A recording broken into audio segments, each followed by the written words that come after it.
নমস্কার বন্ধুরা, বনশ্রী রান্নাঘরে সবাইকে স্বাগত। হঠাৎ যখন পিঠা খেতে মন চায়, এইভাবে নরম তুলতুলে এই মজার পিঠাটা তৈরি করি। খেতে এতটাই মজার হয়, একবার যে খাবে তার মুখে পিঠার স্বাদ লেগেই থাকবে।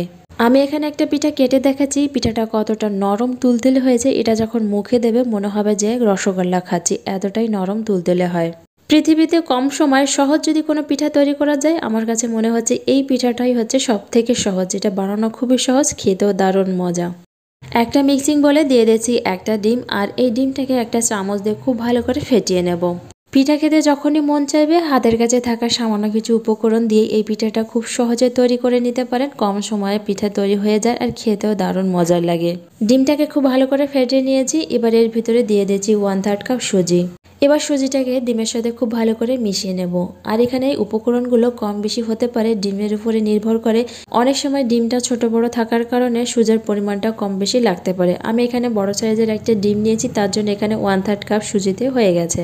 সুজির মাপটা যদি সঠিকভাবে বুঝতে না পারেন কতটা লাগবে কতটা দিতে হবে, সেক্ষেত্রে আপনারা ডিমের সাথে অল্প অল্প করে সুজি দিয়ে মেশাতে থাকতে হবে। সুজিটা মেশানোর পর যখন এরকম একটা ব্যাটার তৈরি হবে, তখন আর বুঝতে হবে এর ভিতরে আর সুজি দেওয়া যাবে না। এবার এটাকে ঢাকা দিয়ে কিছু সময় রেস্টে রেখে দেবো। 5 মিনিট ঢাকা দিয়ে রেখে দিয়েছিলাম। এবার ঢাকনাটা সরিয়ে এর ভিতরে 1/3 কাপ কোরানো নারকেল দিয়ে দিচ্ছি। আমি এখানে ফ্রেশ কোরানো নারকেলটা ব্যবহার করেছি, আপনারা চাইলে শুকনো গুঁড়ো নারকেলটাও ব্যবহার করতে পারেন। ফ্রেশ নারকেল হলে এটা খেতে অনেক বেশি মজার হয়। যারা নারকেল খেতে চান না, তারা নারকেলটা স্কিপ করে দিতে পারেন। পিঠার টেস্টটা আরও বেশি বাড়ানোর জন্য এর সাথে দিয়ে দিচ্ছি 2 টেবিল চামচ গুঁড়া দুধ, স্বাদ মতো নুন, আর সাথে দিয়ে দিচ্ছি 2 চামচ গুড়। খেজুরের গুড় দিলে তো পিঠার টেস্ট আরও দ্বিগুণ বেড়ে যাবে। যদি খেজুরের গুড় না থাকে, আখের গুঁড়ো ব্যবহার করতে পারেন, আর চাইলে এখানে চিনিও ব্যবহার করতে পারেন। হাতের কাছে খেজুরের গুড় না থাকলে এখানে চিনি ব্যবহার করতে পারেন, তবে চিনিটাকে গুঁড়ো করে তারপর ব্যবহার করতে হবে। এখানে 2 চামচের মতো চিনি ব্যবহার করলেও হবে। এবার এগুলোকে একসাথে খুব ভালো করে মিশিয়ে নেব।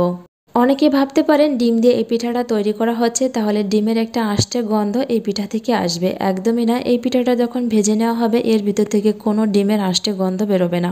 এই পিঠাটা যাকেই খাওয়াবেন সে কখনো বলতেই পারবে না এই পিঠাটা ডিম দিয়েই তৈরি করা হয়েছে। খেজুরের গুড় ব্যবহার করলে এর ভিতরে কোনো রকম এলাচের গুঁড়ো ব্যবহার করা যাবে না, তাহলে খেজুরের গুড়ের যে একটা ফ্লেভার থাকে সেটা বুঝতেই পারবে না। যদি চিনি দিয়ে এই পিঠাটি তৈরি করতে চান, এখানে এলাচের গুঁড়ো ব্যবহার করতে পারেন। এলাচের গুঁড়ো ব্যবহার করলে দারুণ একটা ফ্লেভার আসে। এবার একটা কড়াইতে দিয়ে দিচ্ছি পরিমাণ মতো দুধ আর স্বাদ মতো নুন। এবার এটাকে কিছু সময় জাল করে নেব। এই পিঠাটা বানানোর জন্য দুধটাকে বেশি করে জাল করা যাবে না। দুধটা যদি বেশি করে জাল করে ঘন করা হয়, তাহলে পিঠার ভিতরে একদমই ঢুকবে না আর পিঠাটা নরমও হবে না। দুধে বলক চলে এসেছে। এবার এই দুধটাকে 4-5 মিনিটের মতো জাল করে নেব।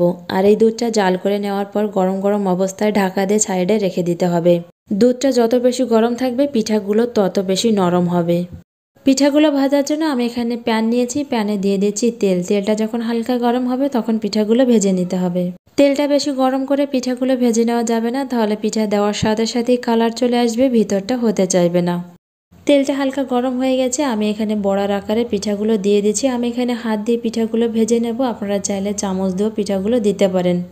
চেষ্টা করবেন পিঠাগুলো একটু গোল গোল তৈরি করার জন্য। আর এর ভিতরে ডিম ব্যবহার করার জন্য সবসময় গোল তৈরি হয় না, এদিক ওদিক ছড়িয়ে যায়। চেষ্টা করবেন যতটা সম্ভব পিঠাগুলো গোল করার জন্য, দেখতে অনেকটাই ভালো লাগবে। এবার পিঠাগুলোকে এভাবে উল্টে দেব। পিঠাগুলো আমি গুড় দিয়ে তৈরি করব, তার জন্য এখানে একটু কালার করে ভেজে নিয়েছি। তবে এই পিঠাগুলো একদম শক্ত করে ভাজা যাবে না, তাহলে এটা নরম হবে না। চাইলে এখানে নিজেদের পছন্দ মতো কালারটা রাখতে পারেন। পিঠাগুলো ভাজা হয়ে গেছে, এবার পিঠাগুলো তুলে নেব। পিঠাগুলো ভেজে নেওয়ার পর তোলার সাথে সাথে গরম থাকা অবস্থায় এই গরম দুধের ভিতরে পিঠাগুলো দিয়ে দিতে হবে। এবার পিঠাগুলোকে দুধের সাথে ভালো করে মিশিয়ে এটাকে ঢাকা দিয়ে রেখে দেব। এভাবে সবগুলো পিঠা ভেজে দুধের সাথে মিশিয়ে নেব, আর এটাকে কিছু সময় ঢাকা দিয়ে রেখে দেব। কিছু সময় পর ঢাকনাটা খুলে দুধটা যখন হালকা গরম থাকবে, সে অবস্থায় এর ভিতরে গুড়টা মিশিয়ে নেব। যে যেমন মিষ্টি খেতে চান সে অনুযায়ী মিষ্টির পরিমাণটা কম বেশি বাড়িয়ে নিতে পারেন। আর গুড় দিয়ে খেতে না চাইলে দুধটা জাল করার সময় চিনি দিয়ে জাল করে নিতে পারেন। এবার পিঠার সাথে গুড়টাকে খুব ভালো করে মিশিয়ে নেব। আমার এই রেসিপিটি কে কোথা থেকে দেখছেন কমেন্টে অবশ্যই জানাবেন। ভালো লাগলে লাইক কমেন্ট শেয়ার করে দেবেন। আমার ইউটিউব চ্যানেলে নতুন হয়ে থাকলে চ্যানেলটিকে সাবস্ক্রাইব করে বেল আইকনটা অবশ্যই ক্লিক করবেন, যাতে চ্যানেলের নতুন ভিডিওর নোটিফিকেশন আপনার কাছে পৌঁছে যায়। আর আমার ফেসবুক পেজে দেখে থাকলে পেজটিকে ফলো করে অবশ্যই পাশে থাকবেন। এবার এটাকে ঢাকা দিয়ে 1 ঘন্টার মতো রেখে দেব। পিঠার উপর দিয়ে এভাবে সামান্য পরিমাণে কোরানো নারকেল দিয়ে দিচ্ছি, দেখতে ভালো লাগার জন্য। এবার এখান থেকে একটা পিঠা কেটে দেখাচ্ছি কতটা নরম তুলতুলে হয়েছে। একবার যে এই পিঠা খাবে সে বিশ্বাসই করতে চাইবে না এটা পিঠা খাচ্ছি না রসগোল্লা, এতটা নরম তুলতুলে হয়। এই পিঠাটা খেতে এত বেশি মজা লাগে যে একবার খাবে সে তো এই পিঠার প্রেমেই পড়ে যাবে। অবশ্যই বাড়িতে একবার ট্রাই করবেন, ট্রাই করে জানাবেন কেমন হলো।